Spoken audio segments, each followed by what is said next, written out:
How's it going, guys? It's the one MFP here. So I'm filming this video at 12:30 p.m. and well, major sports channels are saying that Craig Anderson is getting the start for the Ottawa Senators in Game 3.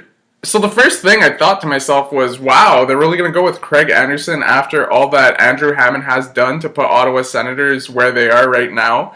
I mean, I don't want to say it's just due to him that they're in the playoffs, but let's face it, without his performances, I don't think the Ottawa Senators would be in the playoffs.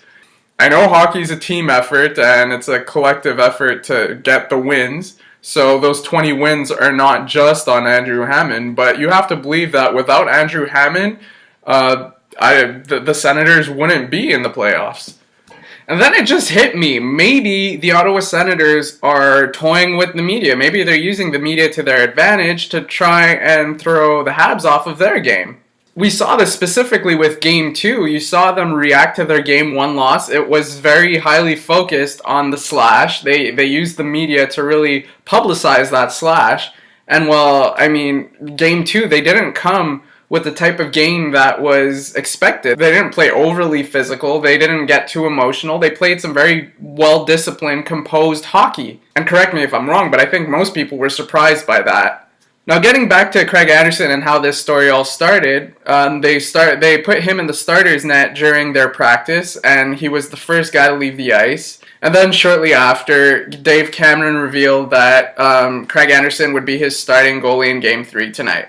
Now here's my opinion on the situation. You have Andrew Hammond. He's very well appreciated by the Ottawa Senators fans. He played very well in Game 2. He made 39 saves, 42 shots. That's a lot of shots to face. He made the key saves. He kept the Senators in the game when they were down 2-1. Had it not been for him, it probably would have been a wider margin for the Ottawa Senators to try and fill.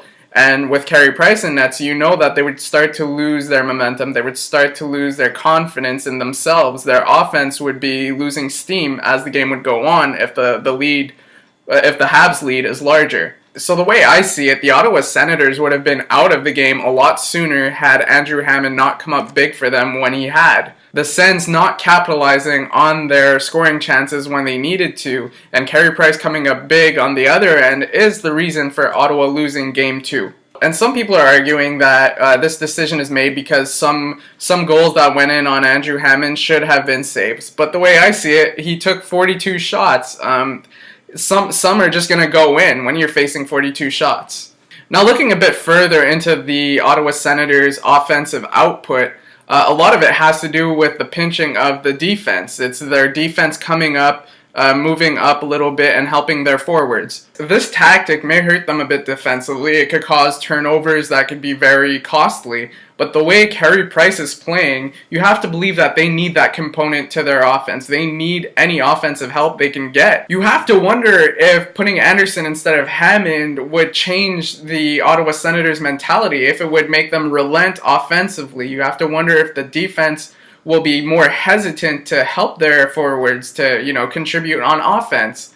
You just know by the way that the Ottawa Senators play that they rely heavily on the key saves that Hammond makes. It gives them confidence. It gives them steam to kind of attack. But on the flip side, maybe the Ottawa Senators have that same type of confidence in Craig Anderson. Maybe they believe that he can make those key saves too. And it's going to be up to him to really make those key saves if he is indeed the goaler in Game 3. If he does indeed make those key saves, he could really give the Ottawa Senators a boost. But if he doesn't make those key saves, if the Habs get an early goal on Anderson or something like that, you could expect the Senators to get very shaky early. So I don't think it's really a time to gamble. Now, aside from having Craig Anderson in the starting goalie net for the practice before Game 3, the Sens also had Chris Neil practicing on the fourth line. Neil is an experienced veteran physical player who could really add to the Senators' physical play. Do they want to add him to the lineup to potentially, add that physical play to the Ottawa Senators game?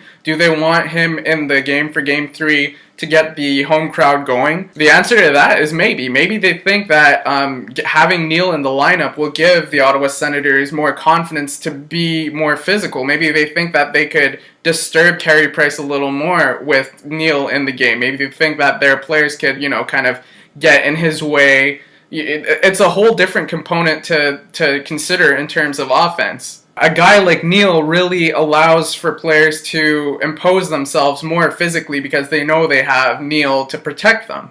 However, will Neal be a defensive liability? The Habs have been very good thus far in this series of taking advantage of anything that the Ottawa Senators is giving them. So having a Chris Neal in the lineup could be, costly for the Ottawa Senators as well. Also, something else that needs to be considered is a lot of people thought that Chris Neal was going to play in Game 2 after he commented on the slash in Game 1. So is this another attempt at fooling the masses? Only time will tell. Now, whether Anderson and Neal play or not, the Habs have to stick to their game plan once more, like they did in Game 2. They can't be listening to what the Ottawa Senators is putting out there. As long as the Habs stick to their game plan and don't let the Ottawa Senators throw them off, they're in a good position to win this game as well. The reason for that is consistency and persistence in their own style of play. If Andrew Hammond is in nets, the Habs just have to play the same way they played in Game 1 and Game 2. If Craig Anderson plays, it's the same concept. It becomes more important to score that first goal because the Ottawa Senators are used to scoring that first goal. They did it both in Game 1 and Game 2, and they lost the lead. Can you imagine if Craig Anderson, the new goalie coming in, lets in a goal? I don't mean new goalie, but you know what I mean. New goalie to this series. If he lets the first goal in, the Ottawa Senators lose a ton of confidence and they start playing from behind. It starts becoming a precarious position for the Ottawa Senators to play in. You score that first goal, you cause the Senators to be a little shaky, you take advantage of that, and you just, you don't relent on offense. That's the game plan if Craig Anderson is in nets. It's the same concept, just a little adjustment. Anyways, that does it for this video. Enjoy Game 3 and go Habs go!